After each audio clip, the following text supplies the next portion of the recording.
योग युक्ति किसी को कोई नियम बनाना हो, कोई कानून बनाना हो, कोई किसी को हराने की, कोई जिताने की कोई युक्ति बना रहे हो, कोई काम कर रहे हो अभी पूरा नहीं हुआ, उसे गुप्त रखो। जप और मंत्र साधना पूजन थोड़ा गुप्त रखो, ताकि हम लोग तो जब माला भी करते हैं ना तो झोली में डालकर करते हैं, ताकि वो पूरा का पूरा लाभ तुमको ही प्राप्त हो। एक और खास बात बताऊं, एक पहली बात ये कि माला जब करें तो माला झोली में करें, और दूसरी बात ये कि माला करते समय आपकी ये पहली वाली उंगली स्पर्श नहीं होनी चाहिए। ये मिडिल वाली उंगली से रिंग फिंगर पे आपको रखना है, यानी अनामिका उंगली पे रख लो और उसे अपनी तरफ घुमाओ, और मिडिल फिंगर और अंगूठे से उसे अपनी तरफ खींचो। ये माला करने की पद्धति है, इस प्रकार माला करना चाहिए। ये वाली उंगली अलग रखकर, पहली वाली। और जैसे ही आप यहां पहुंचते हैं अंत में, यहां पहुंचने के बाद इस आखिरी वाले मनके को, इस आखिरी वाले फूल को लांघना नहीं चाहिए, यहीं से वापस घूम जाना चाहिए। अगर आप लांघ जाते हो तो आप 100 माला के ऋणी हो जाते हो। आपने किया तो एक माला, वो तो मिला नहीं, और 100 माले के आप ऋणी हो गए इसको पार करने के बाद। आपको इसका उल्लंघन नहीं करना चाहिए, यहां से वापस घूम जाना चाहिए और माला छुपाकर करनी चाहिए। और एक बात बताऊं, ज्यादातर लोगों को मैंने देखा है वो शंख उल्टा रखते हैं, ऐसे रख लेते हैं।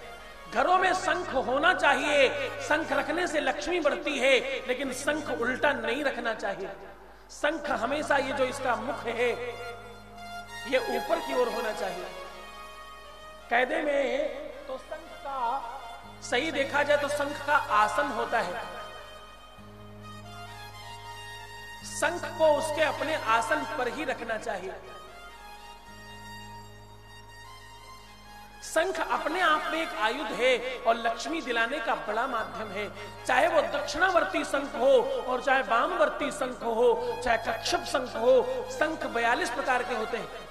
कोई शंख हो उसे आसन पर रखें।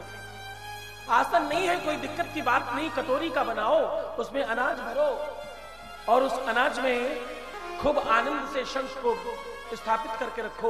उल्टा रखा हुआ शंख तुम्हारे घर में पितृदोष को बढ़ावा देता है, उल्टा रखा हुआ शंख तुम्हारे श्राप को बढ़ावा देता है, तुम्हारे ऋण को बढ़ावा देता है, कर्जा बढ़ाता है और जीवन में रोग बढ़ा देता है।